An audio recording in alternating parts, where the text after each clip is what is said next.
حد جميل جدا، بيساعد جدا، بيسيبك تطلع كل اللي جواك، وده مهم جدا جدا. فانا تحيه شكر وتقدير مني ليك يا استاذ احمد، ويا رب عقبال الاعمال اللي جايه ان شاء الله، ومبروك، ودايما منور الدنيا، ودايما متبني المواهب الكويسه والوجوه الجديده الجميله، لان ده اللي معروف عنك.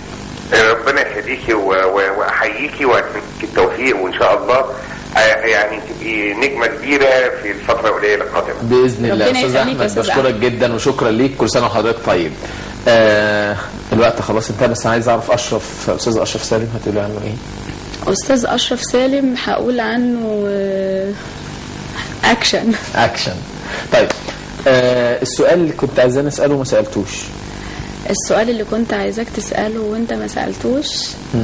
لا ما فيش حاجة. يمكن هتقضي العيد فين؟ هتقضي العيد فين؟ خلاص يبقى هتقضي العيد فين؟ لا هو انا يمكن عندي رواية كده صغيرة مع الأستاذ لينين الرملي. انا مسافرة كندا ان شاء الله. عامله دوتو مع أستاذ لينين الرملي؟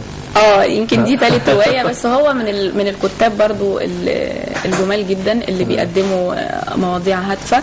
ففي موضوع كده انا برضو مش هحرقه، بس كل اللي انا اقوله ان انا ان شاء الله هطير لكندا، اعرض عرض هناك، يا رب يبقى مشرف لمصر ان شاء الله في مهرجان هناك، وبس. واقول للناس كلها كل سنه وانتم طيبين، ورمضان كريم عليكم يا رب، شهر خير ورحمه موده، وعيد سعيد، ويا رب العيد يجي ما يبقاش فيه اي حد حزين، يبقى كل الناس سعيده يا رب ان شاء الله. عبير مكاوي شرفتيني ونورتيني، وكل سنه وانتم طيبين. كل سنه وانتم طيبين، والاسره والطفل طيبين. باي باي شبابنا في كل مكان. النهارده اتكلمنا قلنا لا للاستهتار، وكمان اتكلمنا مع الفنانه الشابه الجميله عبير مكاوي. عايز اقول لكم ان بكره معاكم على الهواء مباشره من الساعه 3 للساعه 4. كمان هيكون معانا الفنان الشاب المتميز محمد رمضان.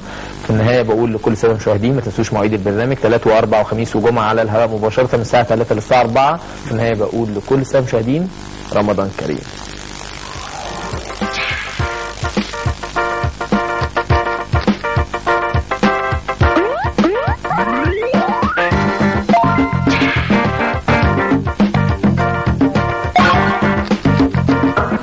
شبابنا اهلا بيكم على الهواء مباشره في برنامجكم شباب على الهواء. باكد كل مره يهمنا تكونوا معانا على تليفون البرنامج رقم 25755 رقم التليفون مره ثانيه 25755 ضيف النهارده برازيلي، مش الجنسيه برازيلي، هو جنسيته مصري لكن شخصيته برازيلي. الشخصيه اللي بيقدمها في مسلسل من المسلسلات المتميزه جدا في ايد امينه. عايز اقول لكم ان ملامحه المصريه الاصيله بتقول ان ممثل ما شاء الله، الله اكبر، ممثل جامد جدا.